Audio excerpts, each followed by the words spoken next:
Hello students, next topic करते हैं अपना effect of AC to pure capacitor.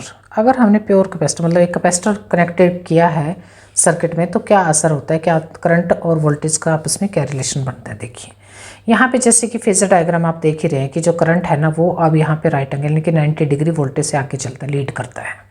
अब वो कैसे लीड करता है वो हमने समझना है, ठीक है।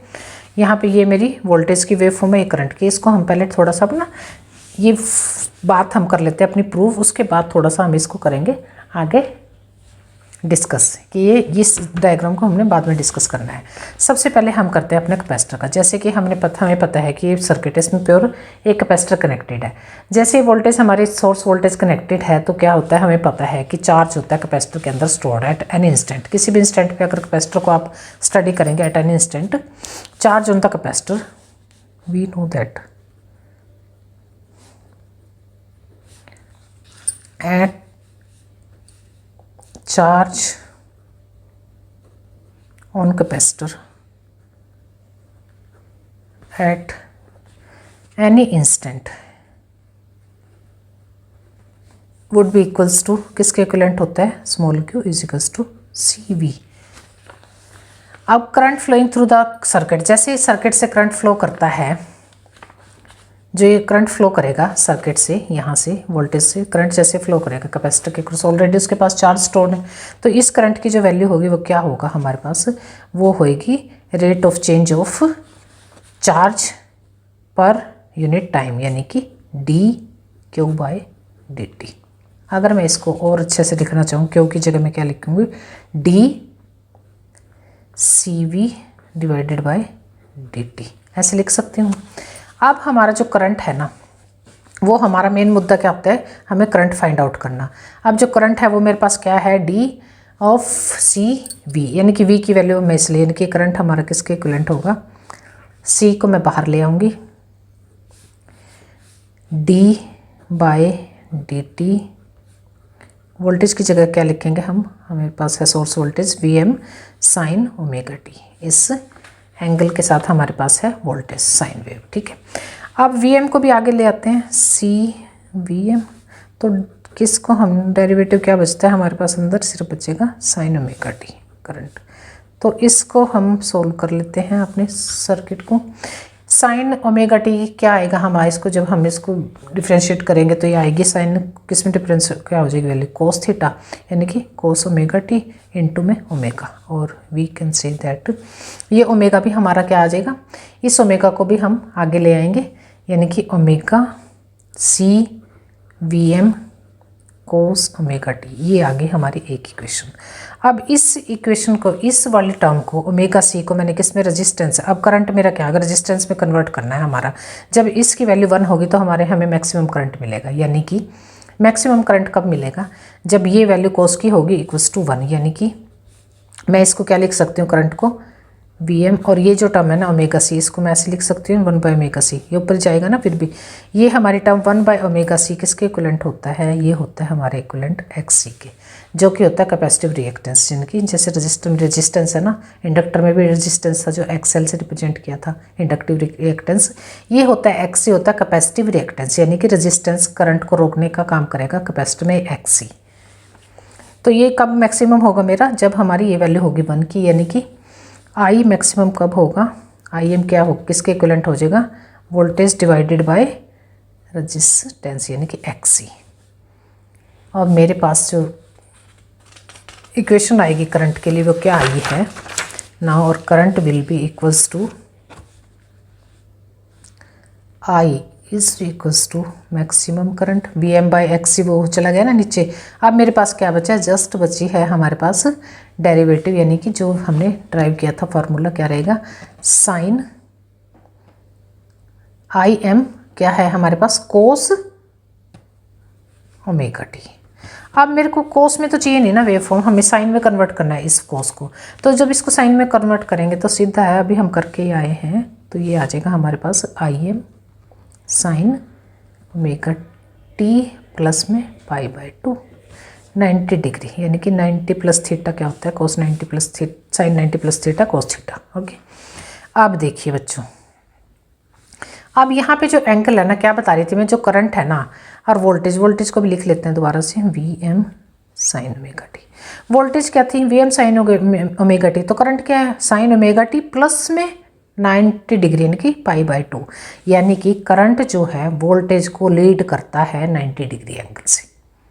ये है हमारा इसका कंक्लूजन कौन सी वेवफॉर्म का, हमारी कैपेसिटिव लोड में। अब इसमें हम करेंगे अपनी कैलकुलेट, अब फिर से करेंगे पावर का, जैसे कि हमें पता ही है पावर क्या होती है, V इंटू आई का प्रोडक्ट, दोनों की मल्टीप्लिकेशन, ठीक है। अब V इंटू आई के, अब इस डेरिवेशन को ना मैं एक अलग से तरीके से इसमें ड्राइव करके दिखाने वाली हूँ, अलग मेथड भी है ड्राइव करने का। फर्स्ट में मैंने बताया था, सेकंड में मैंने दूसरे उसी तरीके से करा दिया था अपना शॉर्टकट कि उसी को आपने अप्लाई करना है। अब मैं एक और मेथड है, उससे भी आप इसको पावर को कैलकुलेट कर सकते हो। वैसे इस पावर को सबसे पहले मैं समझेंगे हम अपनी इसके, तो यहाँ पे भी ना कैपेसिटर के केस में भी क्या कहता है कि पर साइकिल, जो कंप्लीट साइकिल में एवरेज पावर है ना वो 0 होने वाली है। जैसे इंडक्टर के केस में कैसे होगा देखिए, इस केस की भी समझ लेते हैं पावर को। पावर देखो, पहले तो हमने पावर की वेवफॉर्म बनानी है, अपनी पावर को की वेवफॉर्म को जनरेट करना है खुद से। क्या है हमारे पास, पावर क्या होती है, V इंटू आई। अब मेरे पास ना ये करंट की वेवफॉर्म, ये वोल्टेज की वेवफॉर्म है ब्लैक, ये नीले से मेरे करंट की वेवफॉर्म है। 0 से लेके π/2 तक इस क्वार्टर में, ये हाफ साइकिल है, ये हाफ है, ये कंप्लीट, इस हाफ का भी हाफ, यहाँ से लेके यहाँ तक कितना है मेरे पास, ये 1 क्वार्टर। फर्स्ट क्वार्टर में 0 से लेके π/2 तक दोनों टर्म्स मेरी करंट भी पॉजिटिव है, वोल्टेज भी पॉजिटिव है, तो पावर क्या हो जाएगी, दोनों के गुना पॉजिटिव गुना पॉजिटिव पॉजिटिव। अब आगे हम π/2 से π तक, करंट वोल्टेज तो मेरी पॉजिटिव में है लेकिन करंट नेगेटिव है, पॉजिटिव गुना में नेगेटिव क्या आ जाएगा, नेगेटिव में चलेगी, रेड पेन से मेरी पावर। फिर आ जाओ इस हाफ साइकिल में, इसमें मेरे दोनों फिर नेगेटिव है, कौन, वोल्टेज भी मेरे नेगेटिव हाफ में लाई करिए, देखिए ब्लैक भी, और मेरे करंट भी, ये वाली वेवफॉर्म, ये भी मेरा क्या हो रहा है, नेगेटिव, दोनों नेगेटिव नेगेटिव की गुना क्या हो जाएगी, फिर से पॉजिटिव, यानी कि पावर मेरी चलेगी पॉजिटिव में। अब आगे इस हाफ में, इसमें मेरी वोल्टेज तो नेगेटिव है बट करंट मेरा पॉजिटिव जा रहा है, पॉजिटिव और नेगेटिव क्या आ जाएगा हमारा, नेगेटिव, यानी कि पावर हो गई हमारी नेगेटिव। अब देखें इस कंप्लीट साइकिल के लिए पावर की कितनी वेवफॉर्म बनी, 0 से लेके π तक हमारी पावर एवरेज कितनी है, पॉजिटिव नेगेटिव से कैंसिल हो जाएगा, पावर कितनी बची, 0। अब आ जाओ π से लेकर 2π तक, ये पॉजिटिव है इस क्वार्टर में, ये नेगेटिव है, ये पॉजिटिव नेगेटिव को कैंसिल करेगा तो पावर क्या हो जाएगी, एवरेज पावर जो कंज्यूम्ड होगी full cycle of this capacitive load is equals to 0।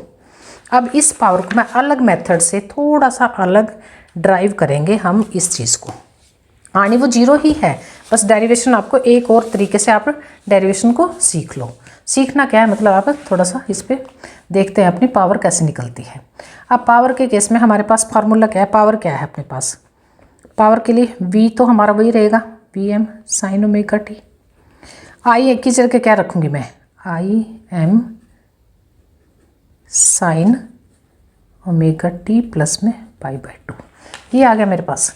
अब देखिए बच्चों, अब इस जब मुझे टोटल इस टर्म को मैं किस में कन्वर्ट करूँगी, अब मेरे पास जो टर्म आ गई ना, ये आएगा मेरे पास, दिस को मैं फिर दोबारा से अपने कोस थीटा में कन्वर्ट कर लूँगी पहले तो, क्योंकि मुझे क्या करना है, इंटीग्रेशन में आसानी रहेगी, एवरेज पावर निकालनी है ना तो इंटीग्रेट करना पड़ेगा, फुल साइकिल के लिए निकालनी है।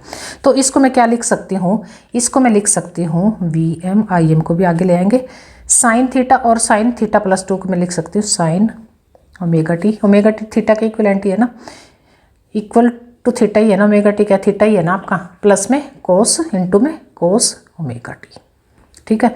साइन थीटा कोस थीटा किसके इक्विवेलेंट होता है, साइन 2 थीटा के, यानी कि P इज इक्वल्स टू हो जाएगा मेरा V ना, हम इस इक्वेशन को 2 से ही तो मल्टीप्लाई कर दें अगर, और 2 से डिवाइड कर दे, कोई फ़र्क नहीं पड़ने वाला, लेकिन हमारे पास एक फार्मूला जनरेट हो जाएगा।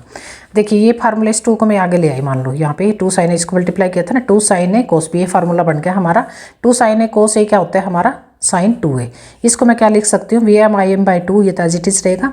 इस पूरे 2 साइन ए कोस ए की जगह, मतलब 2 साइन ओमेगा टी कोस ओमेगा टी की जगह मैं लिख सकती हूँ sign 2 omega T.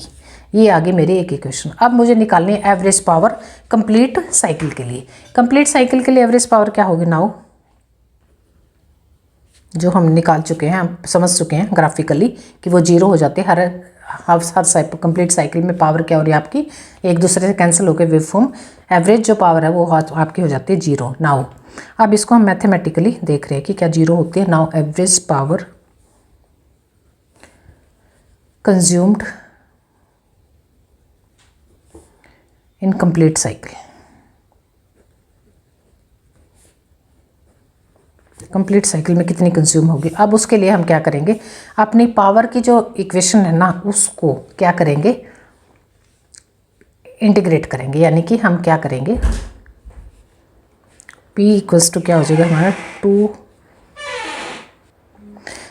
Complete cycle के लिए क्या करेंगे, इंटीग्रेशन का मेथड है, ये फार्मूला है इंटीग्रेशन का, 1/2 कंप्लीट साइकिल के साथ मल्टीप्लाई, और 0 से लेकर कंप्लीट साइकिल कहाँ तक है 2 तक। पावर को हम इंटीग्रेट करेंगे। पावर की जगह मैं वैल्यू रखूँगी अपनी, किस चीज़ की वैल्यू रखूँगी, 0 से लेके 2 तक हो जाएगा हमारा ये साइकिल।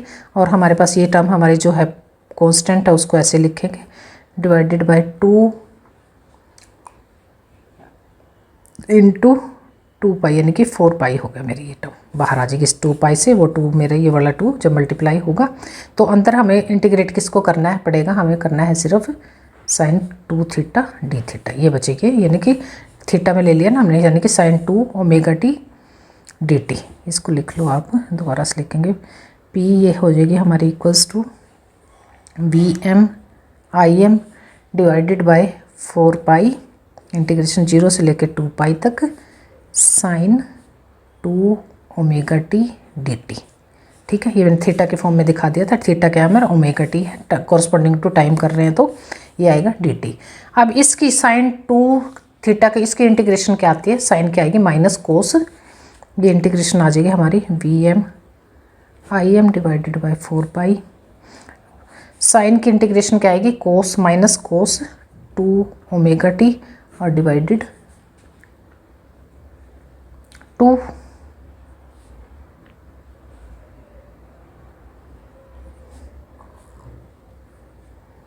जीरो से लेकर 2 तक का हमारा हो जाएगा एंगल। तो ये हमारी इक्वेशन पूरी की पूरी टर्म हो जाएगी 0। तो पावर हमारी क्या हो जाएगी यहाँ पे, consumed average power for the full cycle would be equals to 0।